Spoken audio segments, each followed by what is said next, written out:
gonna ask you some questions. How many are there? One guy inside the front door, second guy on the top floor. Where do you spend your time? What do you do? All day long. It's done. Man called. He wants to see you.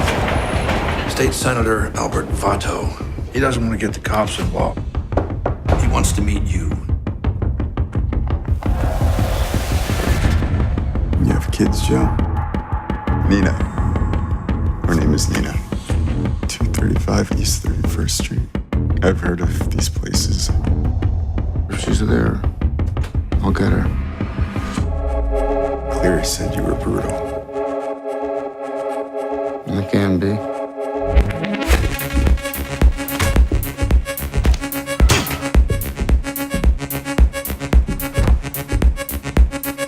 Look, you see this girl? Is she inside?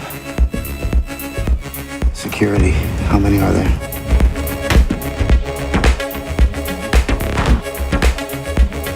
Close your eyes. New York State Senator has been found dead in an apparent suicide.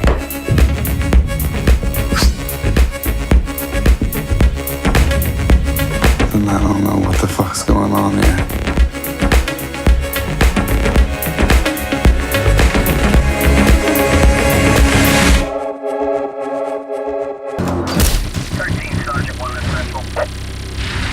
You got him. Pick up the phone. What is going on? The cops are involved. Where is she?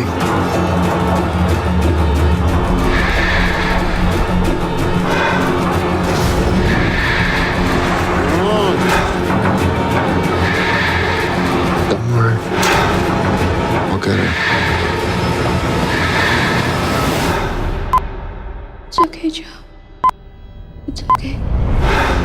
The movie starts off, you hear Joe, Joaquin Phoenix's character, saying something, and it sounds very vicious. I don't know exactly what he's saying, but it sounds like he's saying something that has a lot of hostility behind it, and it sounds very vicious. Then you also hear the girl, the senator's daughter, counting backwards. And these two things, Joe with his words and the senator's daughter, her words, they're both being spoken simultaneously. And so it's a very intriguing intro, and all you see, first it's a black screen, then all you see is these little particles that are flying through the air. And you're like, okay, it's very interesting, it grabs my attention. Then after that, you move on, and you see a moment in the film where, for me, it kind of painted Joaquin Phoenix's character as a bad guy. Because you see some stuff going down where he's burning a woman's photograph, then he's cleaning his hammer, flushing it down the toilet, which are all good visuals. And I'm thinking he must have killed that girl. So off the bat, I think this guy's a villain just based off what I just saw. Because he's hiding evidence. He's burning a photograph, and he's very particular about what he's doing because he puts a bag over the smoke detector when he lights the girl's picture on fire, and then he has all of her items like a necklace and all his stuff, and he cleans the bed, and he doesn't want to be seen, obviously, when he knows someone's coming down the hall, and he shuts the door. And then this awesome hip-hop music kicks in, and it just sucks me into the world immediately because we're in the hotel lobby, we're looking at things like a video game from his perspective. The cops are outside, there's one guy sleeping in the lobby, so he's like, I'm gonna go out the back door. So then you see this really awesome shot of his perspective where he's walking down the hall, he turns left, and then there's the exit door, he goes through it. And the thing that bothered me is that the alarm went off. So when the alarm went off, I was like, aren't you supposed to be stealthy? Why are you going through the back door and the alarm's going off? But really, it's like, whatever. The cops, it's kind of a shitty hotel, I guess, and they don't really care about that alarm because I remember I was at one building and you open the door, the alarm goes off, but nothing happens. So, whatever. Let that go. But then he's walking down the alley, and a guy attacks him out of nowhere. And in my mind, I'm thinking it's just some mugger, some random person that came along as Joaquin Phoenix was trying to sneak away, supposedly after killing a girl for some reason. Some guy just randomly tried to mug his ass. And Joaquin Phoenix, this shows how badass his character is. He just gives the guy a headbutt. The guy is down for the count, and Joaquin Phoenix walks away without even like holding his face, like, or showing an emotion of like, oh, that hurt him, that affected him. So that kind of bothered me at first, because it's like, okay, when someone gives someone a headbutt, doesn't that affect the person who is giving the headbutt? You know, like, of course the person on the receiving end is going to feel it, but the person on the giving end, they're going to feel it as well. And then when the guy attacked Joaquin Phoenix and hit him with the pistol in the back of the head, Joaquin Phoenix just brushed it off. And I don't know if there are people who are like that, where if they get hit with something, they just don't really react to it. They just have a response and they attack. Who knows? Maybe it's the training. We'll get to that. Maybe it's the training, the special set of skills that Joaquin Phoenix Joe character has. But yeah, a random mugger tries to attack him, so at first it bothered me, but then when you really think about it, maybe I'm reaching, I don't know. But when you think about it, it's not that big of a deal. Then you move on. You have this awesome music that kicks in. It's this hip-hop beat, that dun dun dun dun dun dun dun dun dun dun dun dun dun, and it's great, and it just sucks me into this world, and it's like under the skin where you see what's going on in the city and just random shit of trucks and people and bodegas. It's fantastic. And then he goes to his mother's house, which is one of my favorite parts in the movie. He goes to his mother's house, and first he sees this kid. He gives him, Joe kind of gives this kid a dirty look. Joe goes into his house, and the kid tells his friend, "Oh, let's go inside," and we'll get to that, what that's all about later. But the best moments in the movie, I feel, are between Joe and his mother, because the mother character, Judith Roberts, she does a fantastic job. Like, her appearance, the way, you know, and the way she talks. Her voice sounds so soothing. When she speaks to him, she's like, "Yeah, Joe, you know," that she just has like one of the sweetest voices I've ever heard, and so that calms my soul. Then when you see these two interact with each other, it's gold. It's pure gold. I feel the emotion. I feel the bond for these two have for each other. Because, you know, Joe comes home. He's like, "Mom, I'm home." She's asleep. He walks into the living room. She's pretending that she's asleep because he takes her glasses off of her, and then she wakes up and she tries to scare Joe, and she's like, "I got you," and she's constantly poking him like, I got you. And he's like, "Oh, Mom, yeah, Mom, you got me." And then she's like, "I watched Psycho," and then that's when he's like, and I guess he's just, that shows her how, at this moment of the movie, it's really tender, and it's a kind moment, and it's a cherished moment, and it's a moment that is beautiful. It shows the dynamic, the relationship between these two, how he loves her, how he takes care of his mother, even though he does get kind of frustrated with her. That's what I think this whole thing means. And so there's another beautiful moment between these two where he puts his mother to bed. She goes into the sheets, and she's like, "Don't go yet, don't leave, stay with me," something like that. And it's a beautiful shot of him being illuminated in the light. He stays with his mother to comfort her after she got scared of seeing the Psycho movie, and he comforts her while she goes to sleep. And it's a very beautiful moment that I felt illustrated how these two felt about each other perfectly.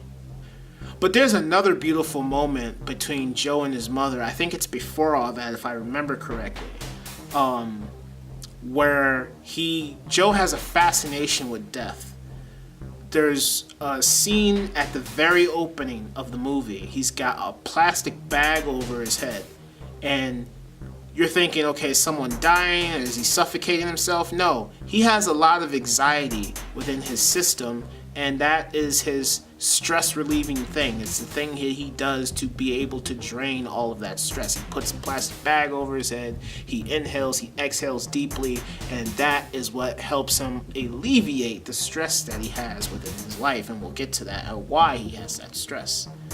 But Joe's really fascinated with death, and this is noticeable throughout the entire movie. Joe's laying in his bed, he's playing with a switchblade, he's putting it in his mouth.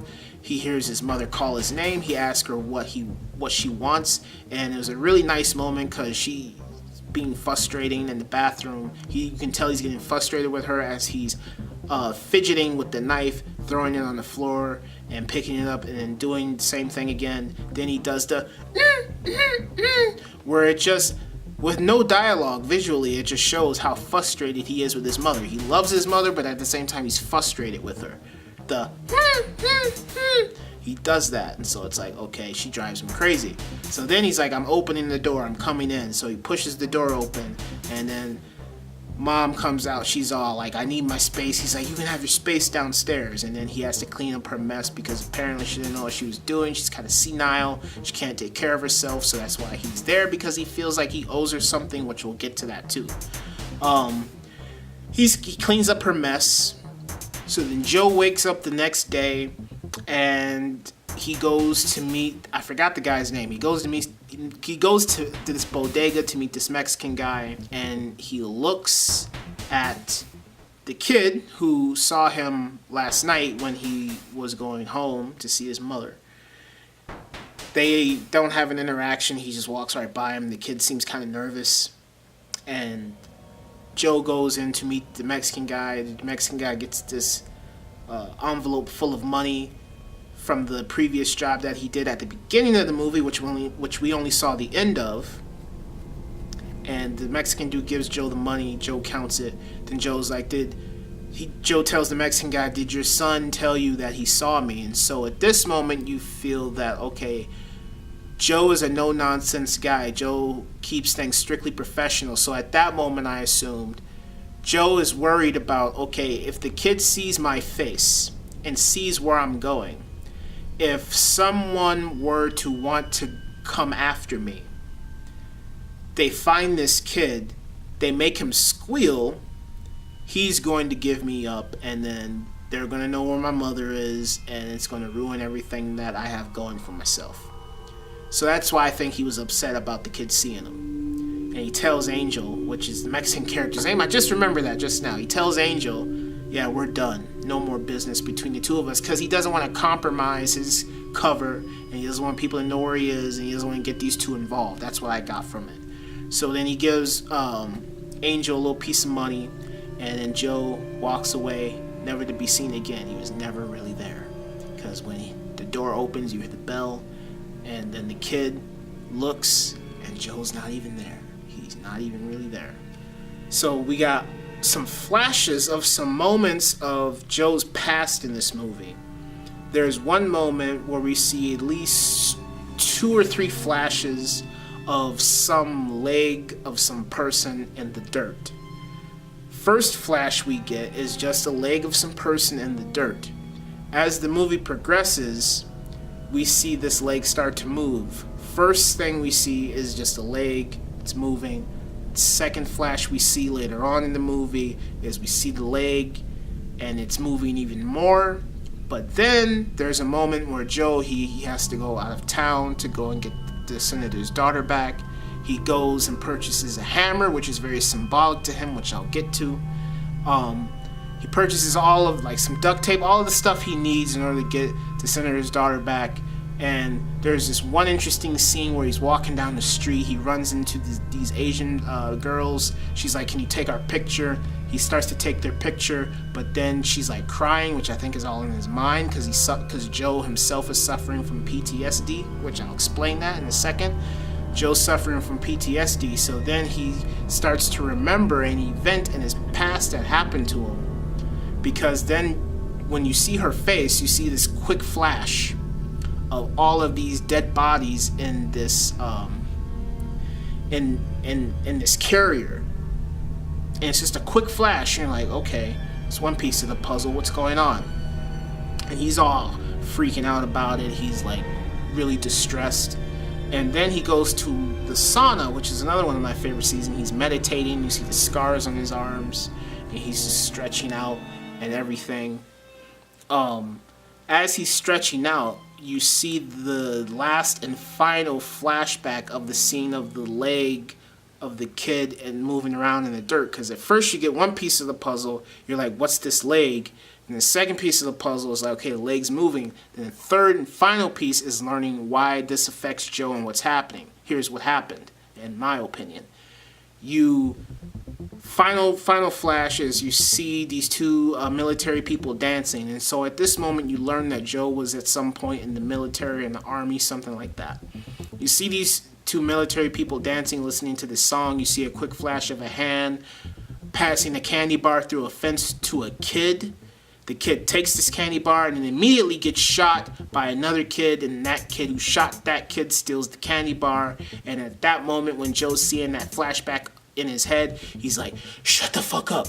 So I believe at a moment in Joe's past, he was in the military.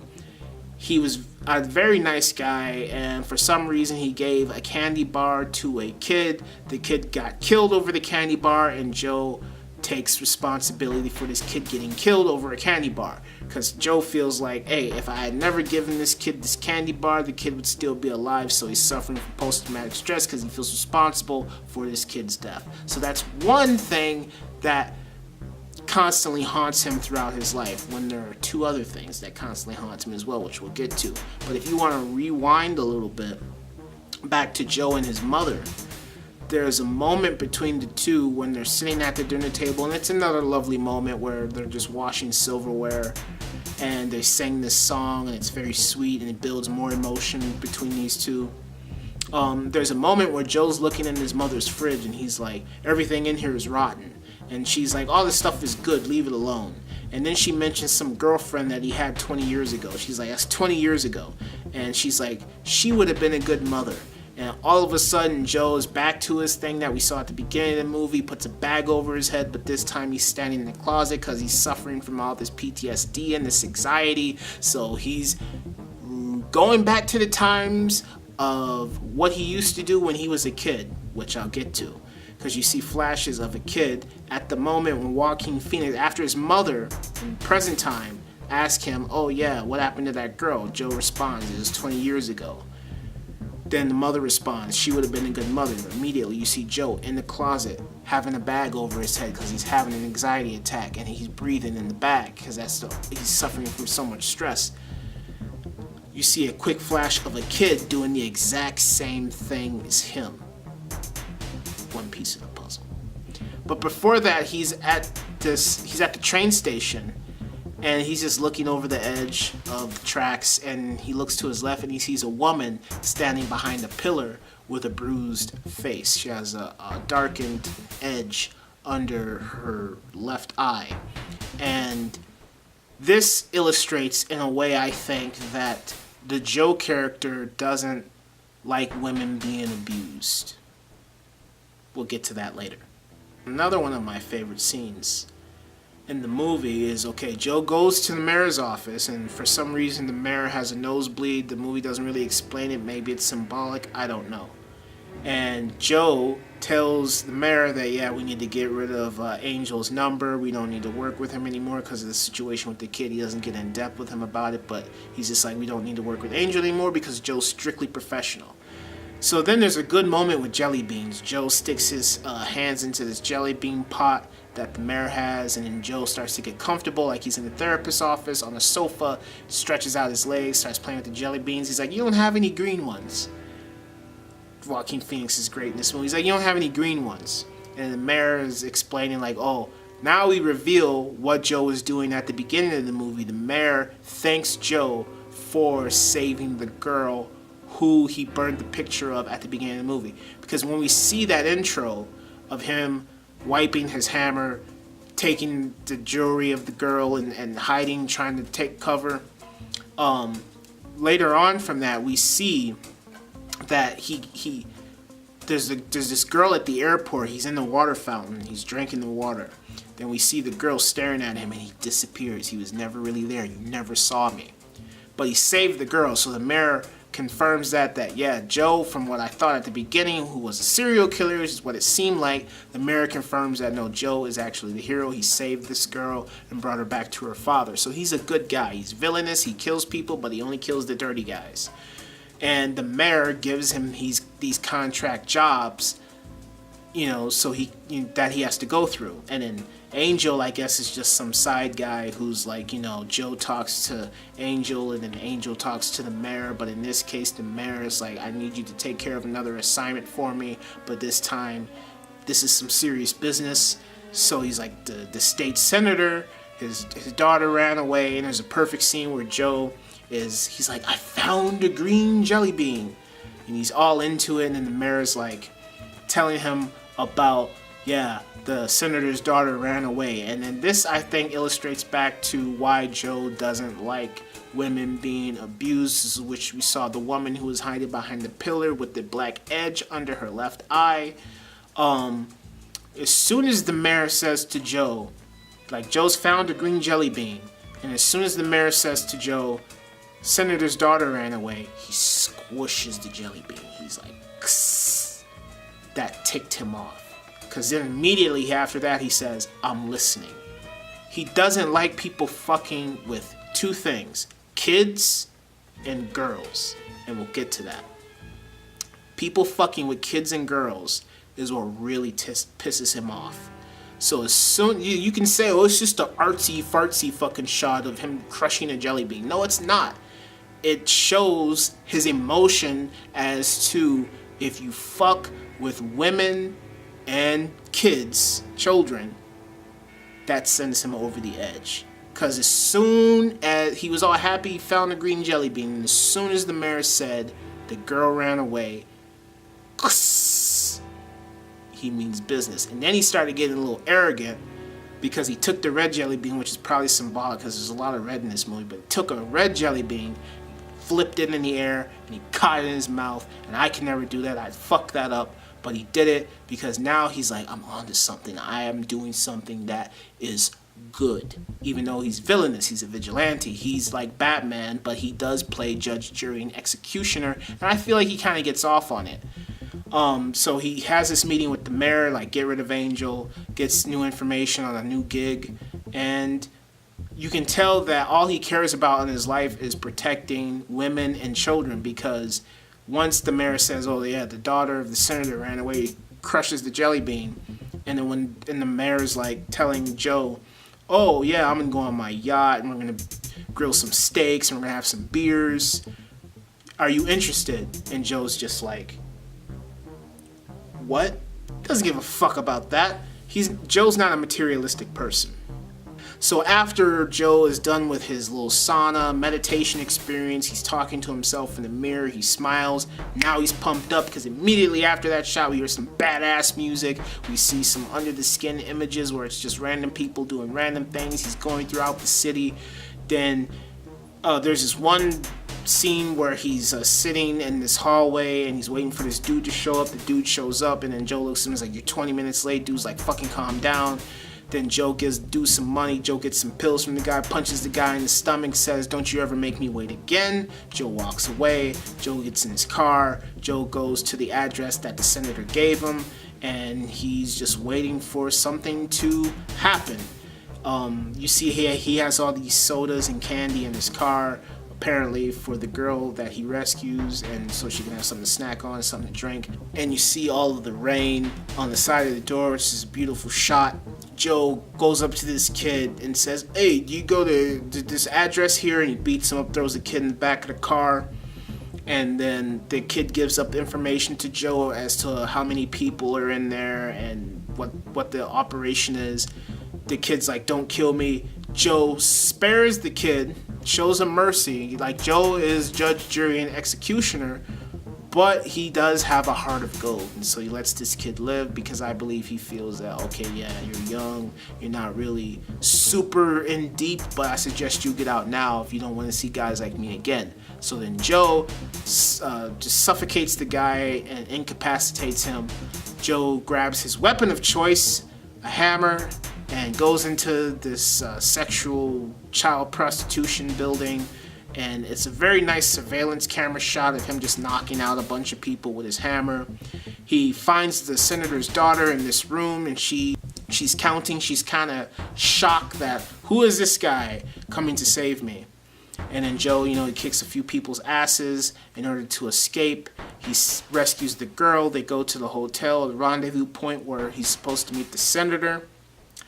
The Joe character and the senator's daughter get to know each other. They, you know, he tells her his name. They go into the hotel room, and then we learn that the senator has committed suicide and leaped to his death off of a building, which in my opinion, he did not jump off of a building. He was thrown off. He was executed. He was murdered for some reason, because we'll get to that. Then this is the part of the movie where, yeah, even I was saying, what the fuck's going on? It's like a twist. You know, you think it's straightforward. He just saves the girl, but now there's something else going on. There's a conspiracy. He goes to the door, someone knocks on it, he answers it, and it's the lobby guy, because you see two scenes of this lobby guy where he's in the lobby and Joe and the girl walking past him, and the lobby guy's just grooving out, listening to his music. And the lobby guy opens the door, gets shot in the back of the head, blood splatters on Joe's face. He's kind of unfazed by it. Two uniformed police officers walk in, hold guns at Joe, and you're like, why don't you kill Joe? But I guess they just wanted to set him up and have him take the fall for what's going on, I guess, because they killed the lobby guy immediately, but they didn't kill Joe immediately for some reason. So I just came up with an explanation. Maybe I'm reaching, but that's how I feel. So then Joe tries to reason with the cop, but then you see this very intense moment, handheld camera shot. Joe struggles with the police officer and strangles him to death, and he kills the cop. Joe immediately freaks out. Now at this moment, this is when shit gets intense. It's like, exactly, shit just got real. So then Joe finally shows emotion and pain, and that he's vulnerable, because at the beginning, like I said, it's strange that how he can be mugged, almost be mugged by some guy, get pistol whipped over the back of the head, give the guy a headbutt, and just walk away fine without even holding his head, like, oh, that hurt, you know. So in this moment, it shows vulnerability with him. You know, he pulls out his tooth, he's bleeding from the mouth, he's confused, he's distraught, he's lost, he's slowly starts to become more and more angry as time goes on, because then he's trying to call the mayor, asking questions like, what's going on? Shit got fucked up. I want to know what's happening, you know. And then he goes back home to the mayor's place to try to figure out what's going on, but the mayor's not there. So then he finds the mayor's keys and he's like, come and go to the mayor's office. Goes to the mayor's office. We find the mayor dead, and leading into the scene where Joe told the mayor that, yeah, we need to get rid of Angel. As the mayor was like, okay, I'll get rid of Angel, the mayor was going through his Rolodex cards and found Angel's number, and he was going to dispose of it, but he didn't.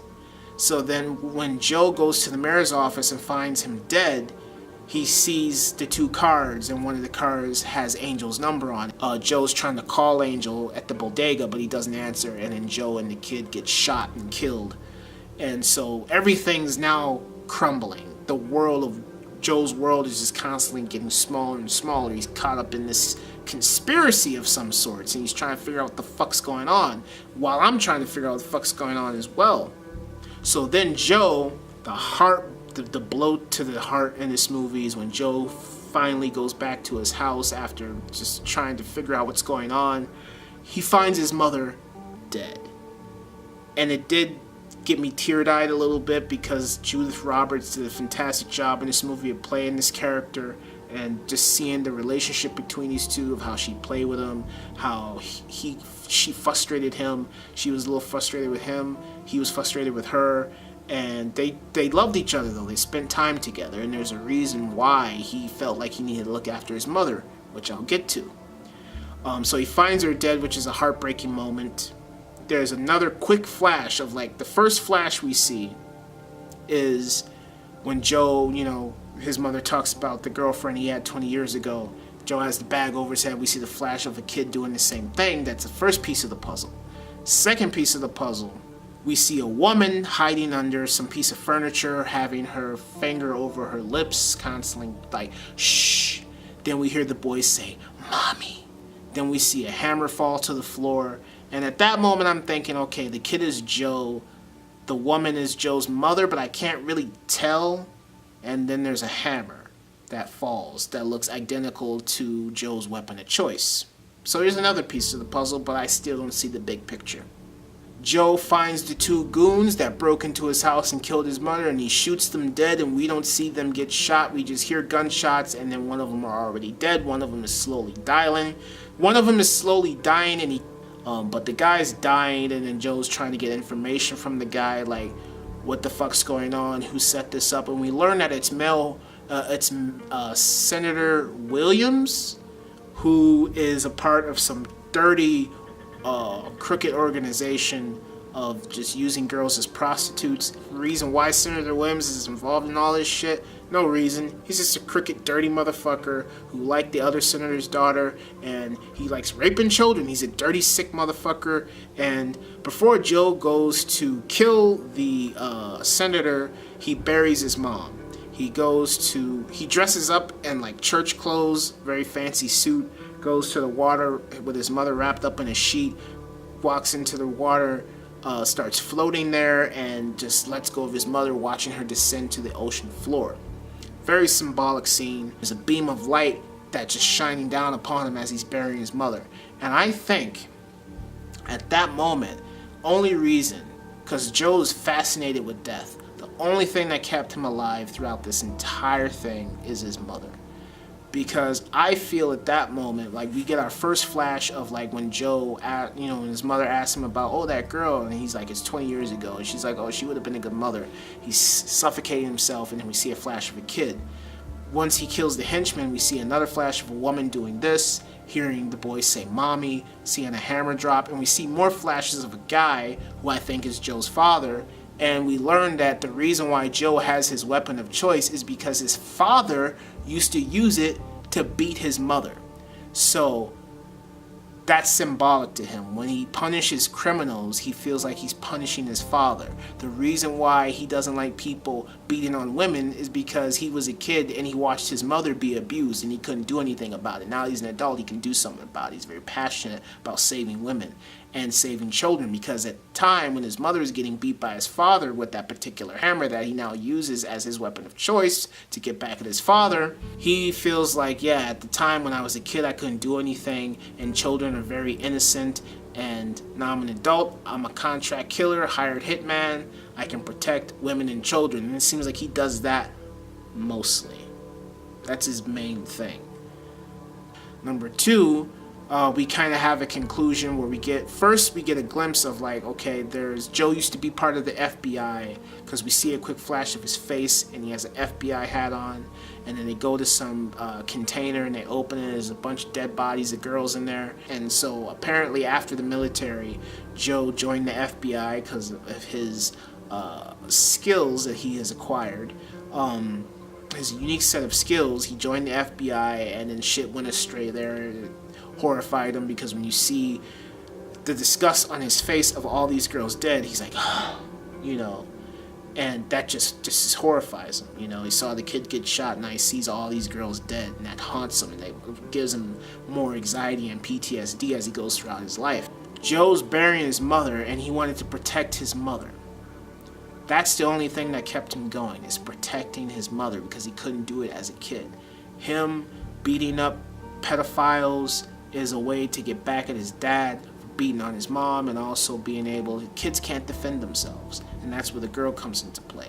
She can't defend herself, she's young, he feels like he has to save her. His mother dies, that was the only thing that kept him going. He had a complete fascination with death. He wanted to die, but seeing as how he felt like he owed his mother so much, he just couldn't leave life and leave her to fend for herself, because she couldn't take care of herself. So with all the shit that happened in the past, he stayed around to take care of his mother. That's the only thing that kept him going. Once she died, that took away his hope and everything. But then there's a nice shot as she's descending into the ocean floor.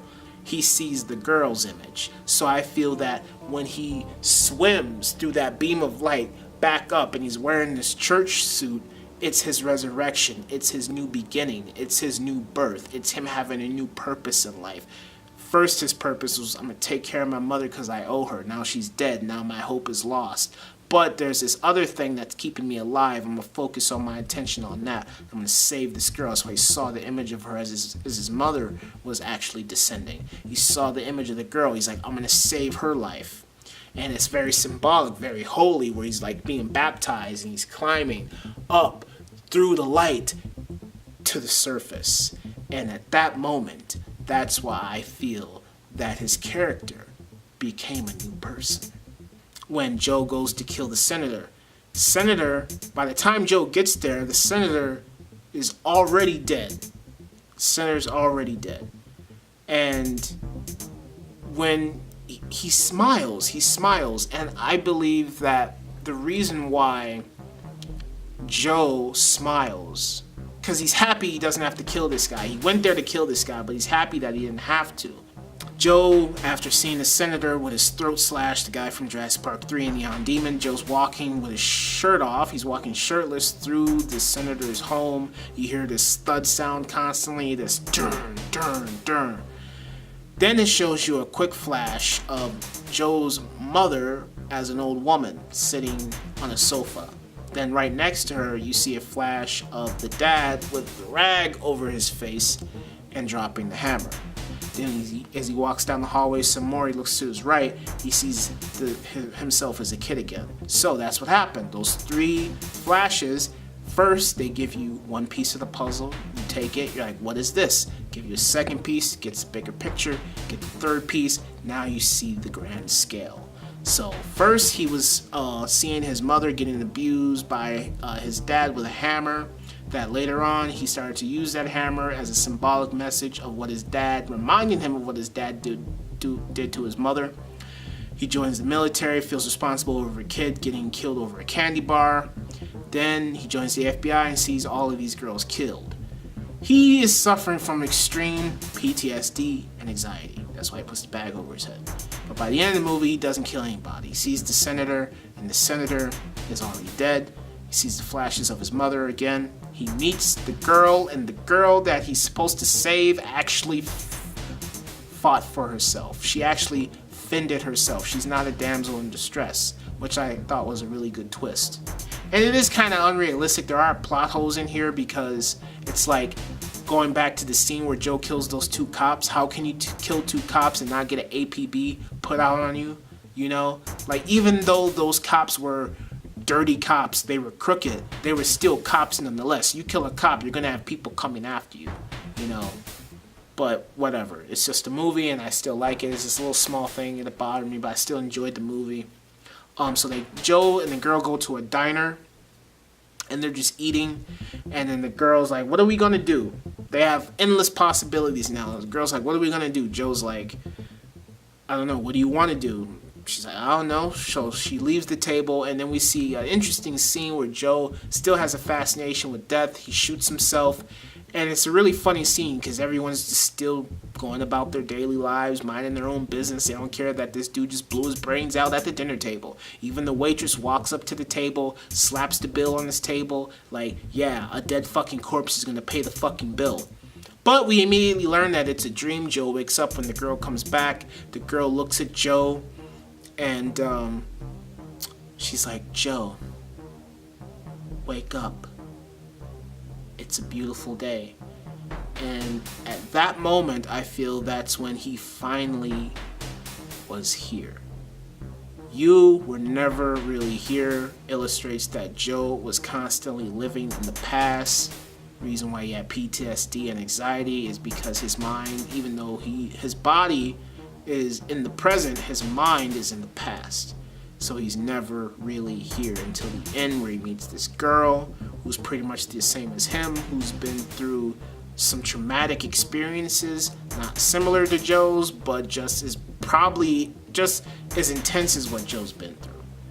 And she finally brings Joe here to the present, where he's like, yeah, you've lost everything, but it's a beautiful day. Think positive. So Joe lets those things go. There's a perfect arc with him. He goes from point A to point B. He's grieving over the shit in his past, and it affects him emotionally. And by the end, it still affects him, but now he's learning to cope with it with this girl's help. And seeing all these things come together with the music, the performances, especially from Joaquin Phoenix, who just takes this character. I'll be shocked if he doesn't get nominated for a 2018 Academy Award. The girl who plays his daughter, I was a little bothered by her when I first saw this movie. When I seen the movie a second time, I loved her in here. I think she does just enough. The movie's only an hour and 30 minutes. It feels like too because it's so slow, but it's so engaging. It's so good. And I feel like the only reason you may miss something is if you're not paying attention. I can understand someone saying that, yeah, you know, I understand the movie, all this stuff, and they don't like it. That's fine. But this movie's so good. I love You Were Never Really Here. I will say again that I believe that You Were Never Really Here is the best movie of 2018.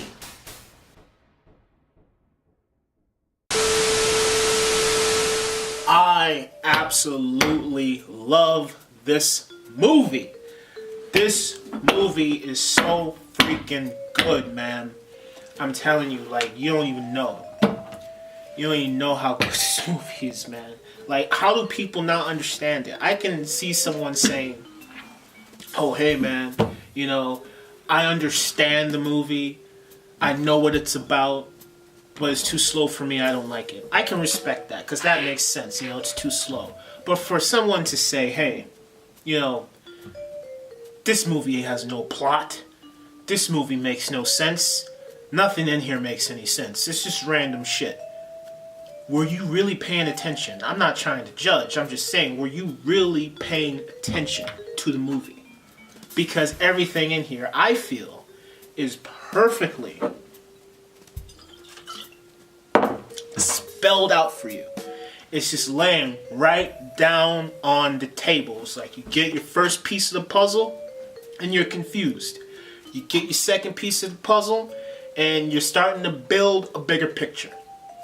You get your final piece of the puzzle by the end and now you see the grand scale.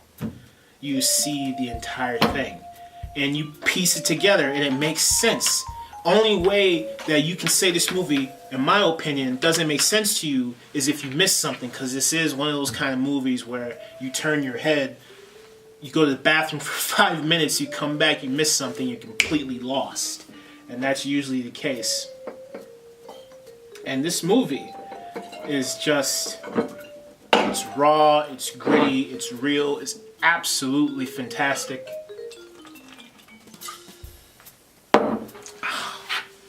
And that's why that I believe You Would Never Really Hear is the best movie of 2018 because everything in there is perfectly explained. Joe lost his mother, the one thing in his life that kept him going. When he's at his final moment, he realizes that, no, you know what? I have another purpose. I'm going to go save this girl. So then he has his resurrection. He's been baptized. He's saved. He goes to save the girl. They do the reveal. To you, obviously, that, you know, what's going on here. And, you know, at the end, they go to the diner. They finally have their moment. And Joe looks at the girl and she says, Joe, wake up. It's a beautiful day. And that's beautiful because I feel like that moment at the very end of the movie, Joe finally comes to terms with the inner demons within him. When a traumatic experience happens to someone that affects them and it changes their life and changes their perspective on things, turns their whole world upside down, they may continue to live with this thing that's bothering them forever if they let it. Something that is attached to you, that something that affected you and has changed the course of your life, you can never let that go. people say, "Ooh, let it go, move on." No, you can never let that go. The only thing you can do is live above your demons. You'll never escape your demons. You can only choose to live above them. That's why I like Doctor Strange so much. So you can never let things go. That's just not going to happen.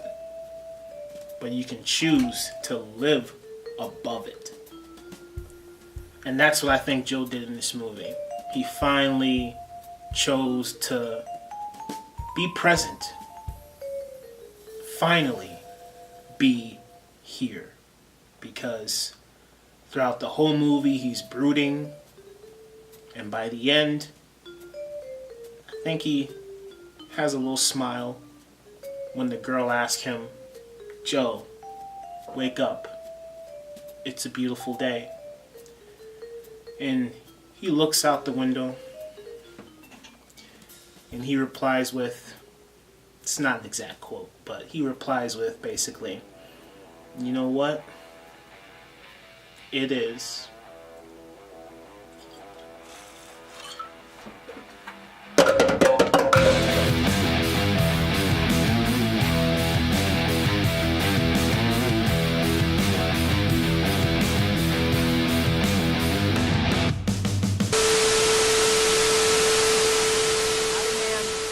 Fine.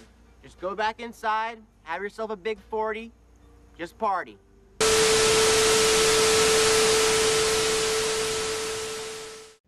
I wanted the power to defeat my enemies. You gave me the power to defeat my demons. We never lose our demons, Mordo. We only learn to live above them.